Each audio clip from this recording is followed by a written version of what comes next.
मी देवेंद्र साळवी, एकलव्य विद्यालय नंदुरबार.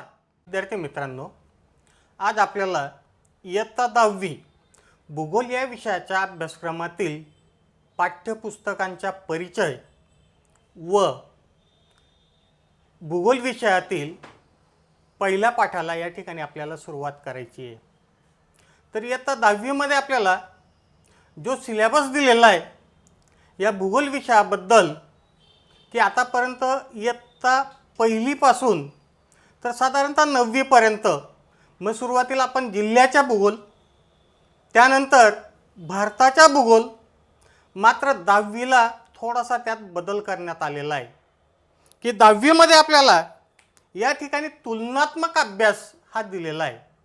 आता तुलनात्मक अभ्यास म्हटल्यानंतर आपल्या लक्षात येईल की आपण ज्या देशात राहतो तो एक देश आपल्यासमोर नक्की आहे, परंतु भारतासोबत कोणत्या देशाचा आपल्याला तुलनात्मक अभ्यास करावा याविषयी एक चर्चा सुरू झाली आणि त्याच्यातनं काही मुद्दे, काही निष्कर्ष या ठिकाणी घेऊन की दुसरा देश कोणता असावा याच्याविषयी विचार सुरू झाला आणि अशा पद्धतीने भारतासोबत ब्राझील हा देश निवडला गेला. आता ब्राझीलच का, हा एक मनामध्ये तुम्हाला शंका निर्माण झाली असेल की भारतासारखाच एखादा देश तुलनात्मकदृष्ट्या अभ्यास करण्यासाठी ब्राझीलची निवड का करण्यात आली. त्याच्या मागचे काही महत्त्वाचे मुद्दे आपल्या समोर आहेत. ते असे की भारतासारखाच पूर्ण विकसित व अविकसित देशही नसावा, म्हणजे तो देश कसा असावा, विकसनशील. मग असा देश कोणता, त्याचा शोध सुरू झाला. त्याच्यानंतर आपल्याकडे उत्तर गोलार्ध आणि दक्षिण गोलार्ध असे दोन भाग आहेत. मग आपलं भारताचं स्थान कोणतं आणि त्यानुसार दुसऱ्या गोलार्धातला एखादा देश निवडला जावा, हे त्याच्या मागचे दुसरं तत्व होतं. तिसरं आणखी एक तत्व की भारतासारखाच परंतु दुसऱ्या खंडातला तो देश असावा, म्हणजे एकाच खंडातले दोन देश नसावेत. त्यानंतर देश निवडताना आपल्याला भारताप्रमाणे साम्य असलेला, त्याच्यामध्ये भौगोलिक असेल, सांस्कृतिक असेल, राजकीय असेल आणि अशा पद्धतीने भारतासारखा साम्य असलेला देश हा निवडला जावा, हा उद्देश डोळ्यासमोर होता. परंतु भारतापेक्षा थोडासा वेगळा धाटणीचा असावा, म्हणजे वेगळा थोडासा असावा. त्याच पद्धतीने भारताप्रमाणे तिथली सांस्कृतिक, प्राकृतिक आणि नैसर्गिक रंगछटा सुद्धा असावी की भारताप्रमाणे तिथं विविध प्रकारचे प्राणी, पक्षी, ऋतू हे सुद्धा असावेत. आणि अशा पद्धतीने किमान एका जागतिक दबाव गटाच्या भारताचा तो एक सदस्य सुद्धा असावा की देशामध्ये विविध ज्या काही संघटना आहेत या संघटनेमध्ये तो देश सदस्य असावा. त्याचप्रमाणे भारताला जसा समुद्र किनारा आहे त्याच पद्धतीने जो निवडलेला देश असेल किंवा जो निवडायचा देश असेल त्याला सुद्धा भारतासारखाच मोठा समुद्र किनारा असावा. त्याच्यानंतर प्रजासत्ताक असावा की भारतामध्ये ज्या पद्धतीने प्रजासत्ताक निवडणुका ह्या घेतल्या जातात त्याच्यामध्ये शासन प्रणाली असावी आणि अशाच स्वरूपाचा तो देश असावा की जिथं सुद्धा लोकशाही असावी. त्याला ऐतिहासिक सुद्धा पार्श्वभूमी असावी की तो देश अत्यंत प्राचीन असावा, सुशिक्षित असावा, भारतासारखे त्याच्यामध्ये विविध प्रकारची रंगछटा असावी आणि अशा पद्धतीने या सर्व गोष्टींचा सारासार विचार करून देशाची निवड करण्यासाठी मग नियोजन सुरू झालं आणि त्याच्यामध्ये भारत आणि भारतासारखा दुसरा देश ब्राझीलची निवड या ठिकाणी करण्यात आली. आणि अशा पद्धतीने जो आतापर्यंत आपण इयत्ता 9वी पर्यंत वेगवेगळ्या संबोधाद्वारे किंवा वेगवेगळ्या देशासाठी वेगवेगळे निकष लावून जो आपण भूगोलाचा अभ्यास केला तो या ठिकाणी 10वीला थोडासा फरक करण्यात आलेला आहे. आणि भारताचा इतिहास भूगोल हा सर्व तुलनात्मकदृष्ट्या आता ब्राझील या देशाशी आपल्याला करावी लागणार आहे.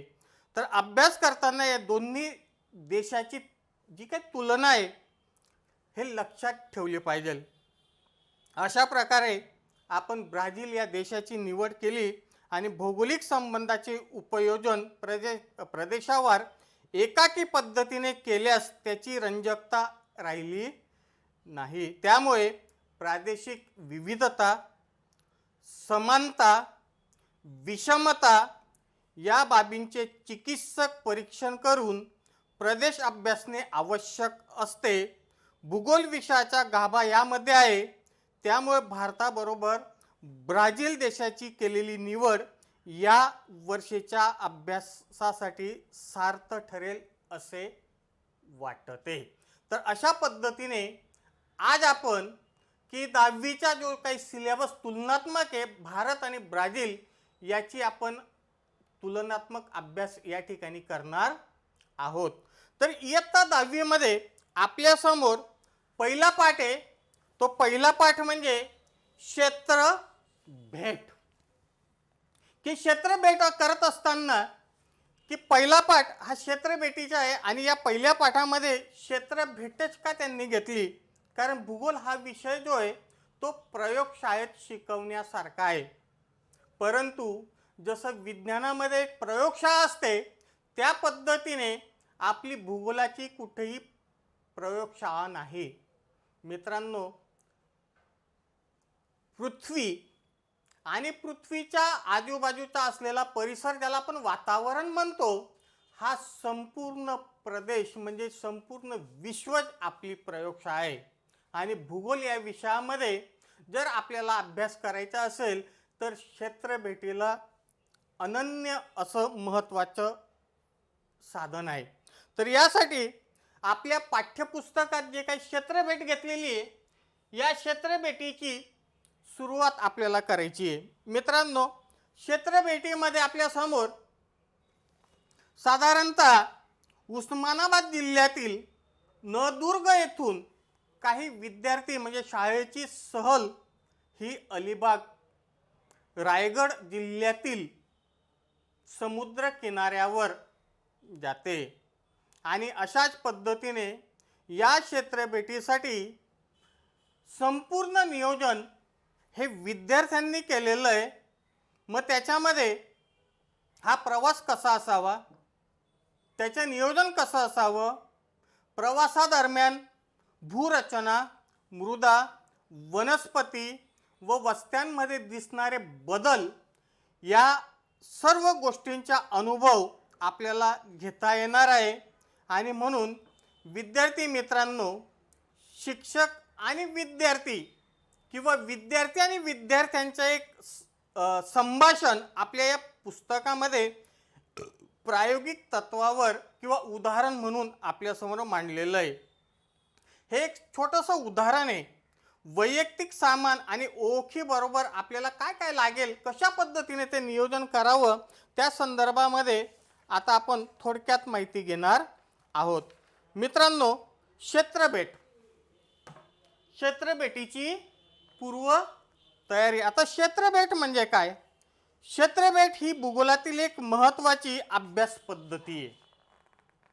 भौगोलिक संकल्पनांचा व घटनांचा प्रत्यक्ष अनुभव क्षेत्रभेटीने घेता येतो.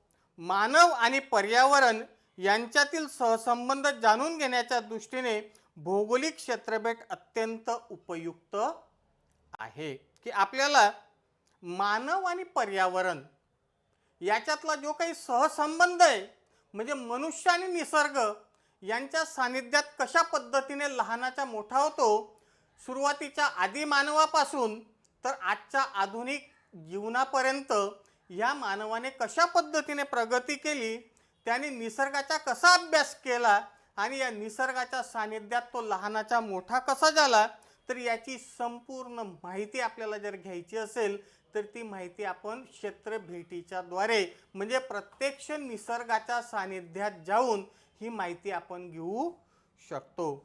मग आता क्षेत्र भेट म्हटल्यानंतर क्षेत्र भेट तयारी आपल्याला करायची आहे. तर मित्रांनो, क्षेत्र भेटीची ही जी पूर्वतयारी ही कशी करणार, त्याच्यामध्ये काय काय तुम्ही विचार करणार, तर त्याच्यामध्ये क्षेत्र भेटीची पूर्वतयारी करत असताना मित्रांनो आधी आपल्याला एखादं ठिकाण निवडावं लागतं. आता ठिकाण कोणतं घ्यायचं, त्या ठिकाणाला भेट का द्यायची, देण्याचा मुख्य हेतू निश्चित करावा. कुठलंही क्षेत्र निवडताना त्या भेटीचं एखादं स्थान निवडत असताना ते स्थान आपण का निवडावं किंवा का घेतलं याची माहिती आपल्याला असायला पाहिजे. क्षेत्र भेटीमध्ये आपण कोणकोणत्या घटकांचे निरीक्षण करणार आहोत, की क्षेत्र भेट घेतल्यानंतर त्या क्षेत्र भेटीच्या ठिकाणी आपण कोणकोणत्या गोष्टींचे निरीक्षण करणार आहोत. मग त्याच्यामध्ये आर्थिक असेल, सामाजिक असेल, सांस्कृतिक असेल, भौगोलिक असेल, वेगवेगळ्या घटकांपैकी कोणत्या कोणत्या साधारणतः घटकांचा आपण अभ्यास करणार आहोत त्याची सुद्धा आपल्याला एक तयारी, पूर्वतयारी ही केली गेली पाहिजे. आता निवड झाली, आता त्या निवडीच्या ठिकाणापर्यंत जाण्यासाठी आपल्याला एक नकाशाची गरज जाणवेल. कारण भूगोल म्हटल्यानंतर भूगोलामध्ये नकाशाला अनन्यसाधारण असं महत्त्व आहे, की भूगोल शिक्षक हा नकाशाशिवाय शिकवू शकत नाही. तर त्याच्यासाठी आपल्याला नकाशाची गरज जाणवते आणि त्यामुळे एका ठिकाणाहून दुसऱ्या ठिकाणी जाण्यासाठी नकाशाची गरज कशा पद्धतीची आहे. अगदी साधारण लहान विद्यार्थ्यांना जरी विचारलं की बाबा जे काही हवाई वाहतूक चालते, या हवाई वाहतुकीचा ड्रायव्हर जो असतो, ज्याला आपण पायलट म्हणतो विमानाचा, त्या विमानाच्या पायलटला दिशा कशी समजते, तर अगदी 5वी 6वी 7वीचे विद्यार्थी सहज सांगतात की सर होकायंत्र. मग होकायंत्र म्हणजे काय, तर त्यांना विचारलं तर काही विद्यार्थी म्हणतात सर त्याच्यातनं उत्तर दिशा सापडते. आणि अशा पद्धतीने आपण होकायंत्र आणि नकाशाच्या साधनाने एका ठिकाणाहून दुसऱ्या ठिकाणी सहज जाऊ शकतो. म्हणून नकाशाला अनन्यसाधारण महत्त्व आहे आणि नकाशाचे विविध प्रकार हे आपण 9वी पर्यंत शिकलेलो आहोत. तर तोच भाग या ठिकाणी पुन्हा आपल्याला येतो. व तेथे जाण्याच्या मार्गाचा नकाशा. आता एका ठिकाणाहून आपल्याला दुसऱ्या ठिकाणी जायचे आहे, तर तिथपर्यंत आपण कशा पद्धतीने जाल, कारण वाहतुकीची साधनं आपल्या समोर आता वेगवेगळी आहेत. तर आपल्याला आधी त्या जागेपर्यंत म्हणजे निवडलेल्या क्षेत्रापर्यंत जाण्यासाठी कोणत्या साधनाचा वापर करणार याचा सुद्धा विचार करावा लागेल. नंतर क्षेत्रभेटीचे अंतर, की दोन ठिकाणांमध्ये क्षेत्रभेटीचे जे अंतर आहे ते किती मोठ्या प्रमाणात आहे का जवळ आहे. पायी जाण्यासारखं असेल तर आपण पायी जाऊ शकतो, एस टीने जाण्यासारखं असेल तर एस टीने जाऊ शकतो, खूप लांबचे अंतर असेल तर विमानाच्या साहाय्याने सुद्धा आपल्याला तो प्रवास करता येऊ शकतो. म्हणजे अंतर हे सुद्धा महत्त्वाचा एक घटक आहे. तेथे जाण्यासाठी वाहतुकीचा मार्ग, वाहतुकीची साधने याचा अभ्यास केल्यानंतर पुढे क्षेत्रभेटीसाठी लागणारा वेळ, कालावधी. आता वेळ आणि कालावधी हा संपूर्ण घटक आपण ज्या भागाला भेट देणार आहोत त्या भेट दिलेल्या जागेवर अवलंबून आहे. समजा एखाद्या कारखान्याला आपल्याला भेट द्यायची असेल तर कारखाना पाहायचा, कारखान्याचं प्रशासन आणि आपण निवडलेले काही प्रश्न आहेत त्यांची प्रश्नमंजुषा करायची आणि अशा पद्धतीने कारखान्याला आपण काही तासात भेट देऊ शकतो. पण समजा एखादं वनक्षेत्र असेल आणि तिथं भेट द्यायची असेल तर आपल्याला काही तास पुरणार नाही, तर दिवस, 2 दिवस, 4 दिवस सुद्धा आपल्याला तिथं कमी पडेल. कारण वनामध्ये फिरत असताना अगदी पक्ष्यांचे, प्राण्यांचे आवाज, पायांचे ठसे, त्यांची विष्ठा पासून तर जलसाठ्यापर्यंत आपल्याला या सर्व गोष्टींचा विचार हा करावा लागतो. शिक्षकाचे मार्गदर्शन घेऊन व क्षेत्रभेटीच्या हेतूनुसार विद्यार्थ्यांनी नमुना प्रश्नावली तयार करावी. की मित्रांनो, एखाद्या क्षेत्राला आपल्याला भेट द्यायची असेल तर त्या क्षेत्राचे जे काही जाणकार तज्ज्ञ लोक असतात त्यांच्या मार्गदर्शनाखाली आपल्याला ही क्षेत्रभेट करावी लागते. प्रत्येक ठिकाणचे प्रश्न, प्रत्येक ठिकाणच्या अडचणी, प्रत्येक ठिकाणचे वेगवेगळ्या समस्या या भिन्न असतात आणि त्याच्यानुसार मग आपल्याला तशा पद्धतीने नियोजन प्रश्नावली ही करावी लागते. त्याच्यानंतरचा पुढचा मुद्दा आहे ते म्हणजे क्षेत्राची निवड. की आपण कोणत्या क्षेत्राला भेट देणार आहोत. भौगोलिक क्षेत्रभेट ही विविध घटकांच्या अभ्यासासाठी आयोजित केली जाते. जसे प्राकृतिकमध्ये भूरूपे, पर्वत, पठारे, मैदाने यासारखी. त्याच्यानंतर नदी किनारा, त्यानंतर एखादं धरण क्षेत्र, सागरी किनारा, पर्यटन स्थळ, भौगोलिक घटकांशी संबंधित संग्रहालय किंवा कार्यालय, खेडेगाव, वनक्षेत्र इत्यादी स्थानिक परिस्थितीची माहिती घेऊन घटकाची निवड करावी व क्षेत्रभेटीसाठी आवश्यक ती परवानगीची पत्रे घ्यावीत. की परवानगीशिवाय आपल्याला कुठेही जाता येत नाही. समजा अनावधानाने एखादी काही दुर्घटना घडली तर त्यावेळेस आपण या ठिकाणी अडचणीत येतो. म्हणून वरिष्ठांच्या मार्गदर्शनाखाली आणि संबंधित क्षेत्रातल्या वरिष्ठांची परवानगी घेऊन आपण अशा ठिकाणी क्षेत्रभेट ही तयार करावी. क्षेत्रभेटीसाठी जाताना आवश्यक साधनं कोणती कोणती. तर सोबत एक नोंदवही असावी, नमुना प्रश्नावली तयार केलेली असावी, त्याच्यानंतर पेन आणि पेन्सिल असावी. काही जर घटक मोजायचे असतील तर त्याच्यासाठी मोजमापी किंवा टेप वगैरे असावा. जंगलाचा भाग असेल, आपण हरू शकतो अशा ठिकाणी ग्रुपने फिरताना सुद्धा होकायंत्राचा वापर करावा. त्यानंतर काही नमुने जर आपल्याला घ्यायचे असतील तर त्या नमुने गोळा करण्यासाठी एखादी पिशवी असावी. त्याच्यामध्ये लहान लहान आणखी काही पिशव्या असाव्यात की जेणेकरून प्रत्येक वस्तू ही वेगवेगळ्या स्वरूपात आपल्याला एका थैलीमध्ये कॅरी बॅगामध्ये ते गोळा करता येऊ शकतात आणि आपल्यासोबत घरी आणू शकतात. त्याच्यानंतर नकाशा हा एक महत्त्वाचा घटक आहे. त्याच्यानंतर आपल्याला काही फोटोग्राफ घ्यायचे असतील तर त्याच्यासाठी कॅमेरा हवा. लांबचे काही पाहायचे असेल तर त्याच्यासाठी दुर्बीण हवी. तर अशा पद्धतीने काही घटक हे आपल्यासोबत असावेत. त्याच्यानंतर स्वतःची आरोग्याची काळजी घेण्यासाठी जर कोणाला मेडिसिनची गरज असेल तर मित्रांनो आपल्या गरजेनुसार ती स्वतःची सुरक्षासुद्धा आपण घ्यावी. की औषधं काही अत्यावश्यक जर गरज वाटत असेल तर त्या सुविधा वैयक्तिक स्वरूपाच्या त्यासुद्धा तुम्ही घेऊ शकतात. त्याच्यानंतरचा मुद्दा आहे की क्षेत्रभेटीसाठी घ्यावयाची काळजी. की आपण आपली स्वतःची काळजी कशी घ्याल तर त्याची सुरक्षासुद्धा पाहणे आवश्यक आहे. तर आपण नवीन ठिकाणी असतो, काही विद्यार्थी असतात, काही कर्मचारी पण असतात आणि ते कुठंही प्रवेश करतात. सहलीला जाताना आपण अनुभव घेतो, विद्यार्थ्यांना सांगितलं जातं की अमुक ठिकाणी जाऊ नका. काही विद्यार्थी तिथं हेतू पुरस्कार जातात. तर या पद्धतीने वरिष्ठांनी दिलेल्या सूचनेचं या ठिकाणी पालन करायचं आहे. क्षेत्रभेटीसाठी जाताना स्वतःची व इतरांची सुरक्षा पाहणे आवश्यक आहे. की स्वतःचीही सुरक्षा बघा आणि आपल्यापासून दुसरी व्यक्ती अडचणीत येणार नाही म्हणजे त्यांचीसुद्धा आवश्यकतानुसार सुरक्षितता ठेवा. क्षेत्रभेटीच्या दरम्यान शिक्षकांच्या सूचनेचे योग्य पालन करावे. दुर्गम अनोळखी ठिकाणी एकटे जाऊ नये.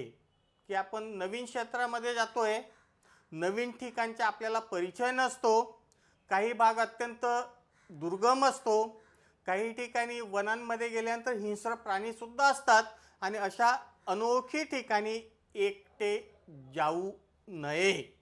क्षेत्रभेटीच्या परिसरात वावरताना स्थानिक लोकांशी संपर्क साधून तेथील परिस्थितीचा आढावा घ्यावा. की आपण क्षेत्रभेट ज्यावेळेस देतो त्यावेळेस स्थानिक लोकांशी चर्चा करावी, स्थानिक लोकांशी संपर्क साधावा आणि अशा पद्धतीने स्थानिक लोकांच्या आढावा माहिती ही घ्यावी. की ज्या गोष्टी आपल्याला माहिती नसतात त्या स्थानिक लोकांकडून आपण ते आत्मसात करून घ्यावेत.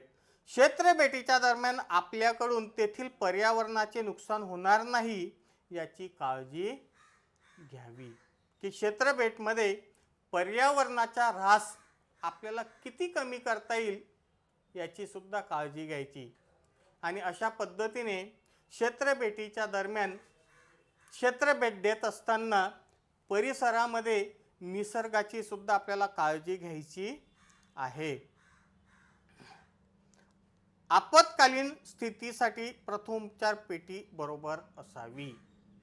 जर अपघात घडला, काही दुर्घटना घडली तर प्रथम उपचार पेटी जी असते ती आपल्यासोबत असायला पाहिजे.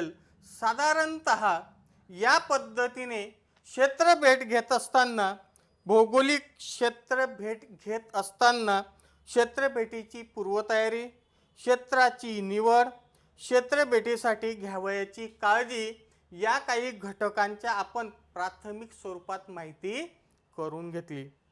आता मित्रांनो, आपण एखाद्या ठिकाणी क्षेत्रभेट दिली, क्षेत्रभेट दिल्यानंतर त्याचा अहवाल लेखन आपल्याला करावा लागतो.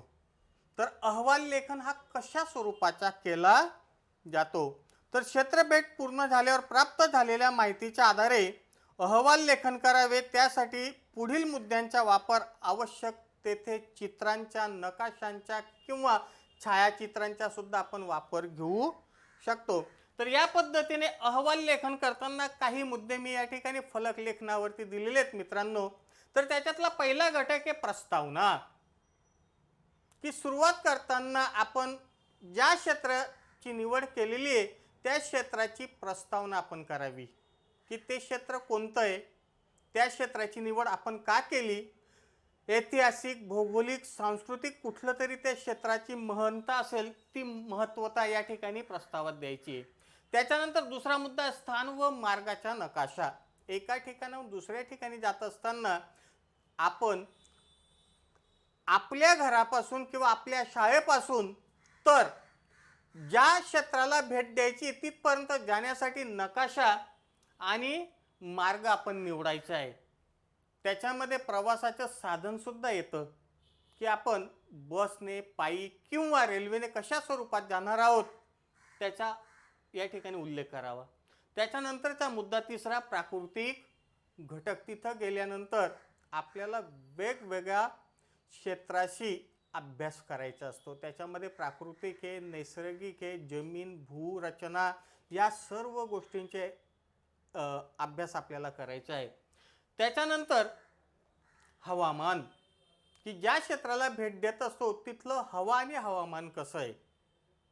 आता हवा ही बदलत असते पण हवामान मात्र अनेक वर्षाचा सरासरी विचार करून जे निरीक्षण नोंदवले येतात त्याच्या आधारे काढलेलं जे हवामान असतं ते आपल्याला या ठिकाणी सांगता येईल.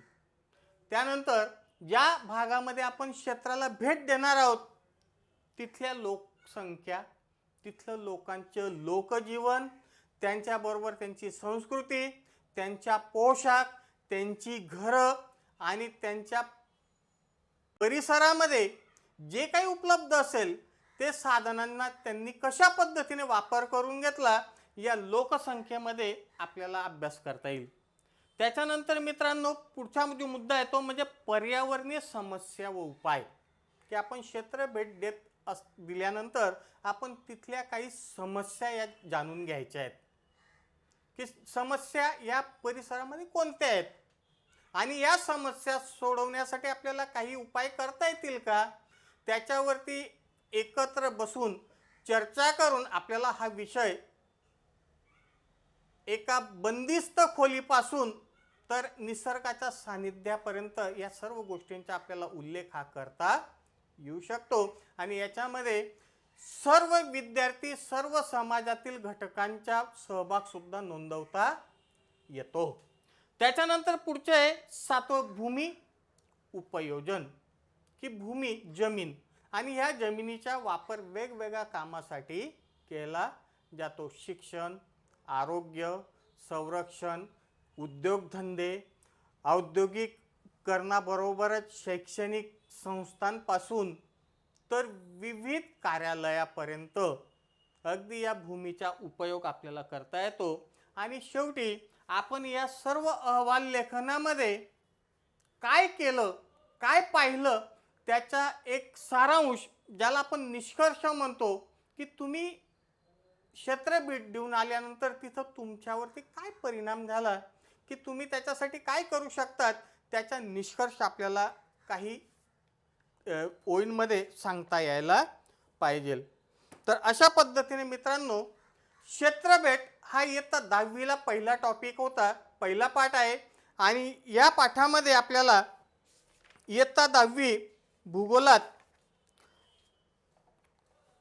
उस्मानाबाद जिल्ह्यातील नळदुर्ग तर रायगड जिल्ह्यातील अलिबागपर्यंत हा संपूर्ण प्रवासाचा एक भाग या ठिकाणी विद्यार्थी क्षेत्रभेटीला निघालेले आहेत आणि क्षेत्रभेटीसाठी निघाल्यानंतर विद्यार्थी, शिक्षक आणि इतर लोकांनी जे काही चर्चा केलेली तो चर्चेचा भाग आपण पुढच्या तासाला पाहणार आहोत मित्रांनो.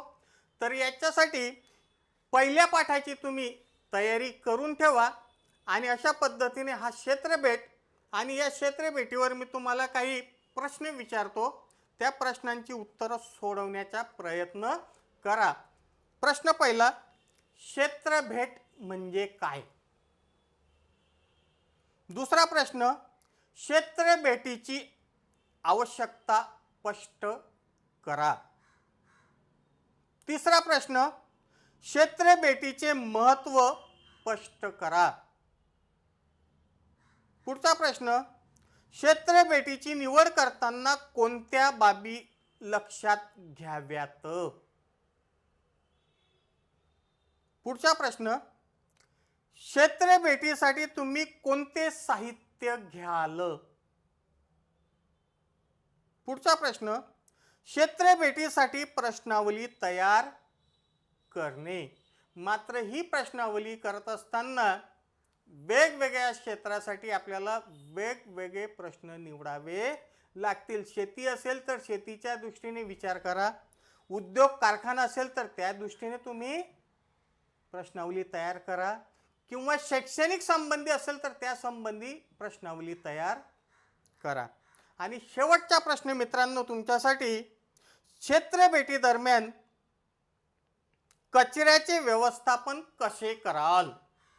पर्यावरणाचा ऱ्हास आपल्याला करायचा नसतो म्हणून शेवटचा प्रश्न मी तुमच्यासमोर मांडला की क्षेत्रभेटी दरम्यान आपण जो कचरा घेऊन जाणार आहे, घाण घेऊन जाणार आहे, याचे तुम्ही व्यवस्थापन कसं कराल हे थोडक्यात एका कागदावर लिहिण्याचा प्रयत्न करा. धन्यवाद.